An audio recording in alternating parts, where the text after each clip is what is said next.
বিষ পান করে ফেরা হচ্ছে না। গল্পটা অত্যন্ত ভয়াবহ বিষাক্ত একটা গল্প। যদি ২, ৪, ৫ বছরে একটা করা যায় তাও ভালো, আমি এরকমই মনে করি। বিষ পান করে ফেরা হচ্ছে না, তবে এইটা গল্পটা অত্যন্ত ভয়াবহ বিষাক্ত একটা গল্প। এটা দেখলে বোঝা যাবে একটা নারীর চ্যালেঞ্জ গ্রহণ করা, নায়িকা হওয়ার জন্য যে স্ট্রাগলিং, সবাই যে এই ধরনের স্ট্রাগলিং এর মধ্যে দিয়ে যায় তা না। এইখানে একটা যে কারণে হয়তো এটার নাম পয়জন, এটা দেখলে বুঝতে পারবেন। গল্পের সারমর্মগুলো আসলে এখন আমরা আগে উপস্থাপন করে ফেলতাম, এখন আর উপস্থাপন করতে চাই না। তো হলে গিয়ে বা ওটিটি প্ল্যাটফর্মে দর্শকরা গল্প বুঝে ফেললে আর দেখতে চায় না। আমাদের দেশের অনেক বেশিরভাগ দর্শক এমনও আছে যে পোস্টার দেখেই পুরো গল্প বুঝে ফেলে, যে কারণে আমাদের সিনেমা বা আমাদের এই কন্টেন্টগুলো কিন্তু হিমশিম খাচ্ছে।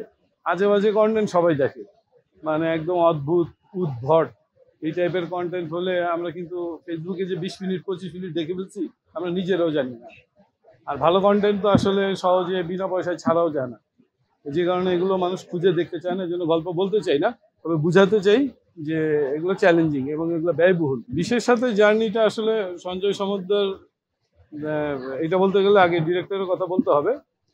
মোটামুটি যেহেতু রুচিশীল ডিরেক্টর এবং মোটামুটি ও কষ্ট করে কাজ করে, নিজেই কাজ করে, একদম সেটে থেকে ক্যামেরার পেছন থেকে ডিরেকশন দিয়ে কাজ করে। এটা আসলে আমাদের অনেক শীতকালে আমরা শ্যুট করেছি, একদম ভোর 6টা থেকে নিয়ে রাত 3টা 4টা পর্যন্ত কাজ করতে হয়েছে। সময়টা ভালো না, যে কারণে যতই রাত হোক যতই কষ্ট হোক সব আর্টিস্টরা আসলে এই কষ্ট সহ্য করে নিয়ে কাজ করেছে। অভিজ্ঞতা ভালো। আমার নেগেটিভ চরিত্র, সচরাচর তো নেগেটিভ চরিত্রই করি, তো এখানেও নেগেটিভ চরিত্র।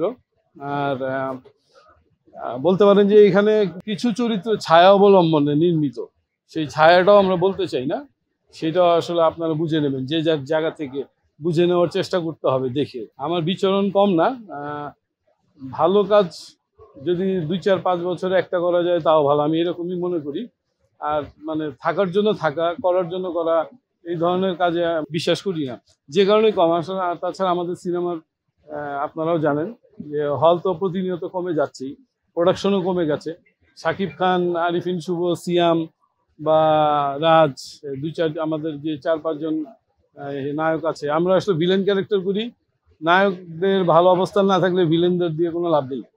হ্যাঁ, নায়িকা প্রধান বা নায়ক, নায়ক বা নায়িকা প্রধানই তো চলচ্চিত্র হয়। ভিলেন দেখার জন্য কেউ সিনেমা হলে যায় না বা ওটিটিতে যাবে না। আর ভিলেন নির্ভর চলচ্চিত্র তৈরি করার মতো পরিবেশ পরিস্থিতি আমাদের এখানে খুব কম। এরকম মানে যে কারণে হয়তো দেখা যায় না, তবে করছি না তা না। সামনে আমাদের আরেকটা ছবি আসছে, নীলচক্র আসছে। মাঝে মধ্যে ছোট পর্দায়ও কাজ করি, বিজ্ঞাপনে কাজ করা হয়। তবে পছন্দের জায়গায় সিনেমাটা কাজ করা হয় না, কারণ ভালো চরিত্র থাকে না আর সংখ্যায় কম, চলচ্চিত্রের সংখ্যাটাও কম। আমার মনে হয় এগুলো বাড়লে আবার আমাদেরকে অ্যাভেলেবেল পাওয়া যাবে। এটা আসলে প্রডিউসার, ডিরেক্টর তারা ভালো জানে, তবে ঈদে আসছে না এটা মনে হয় নিশ্চিত হয়ে গেছে।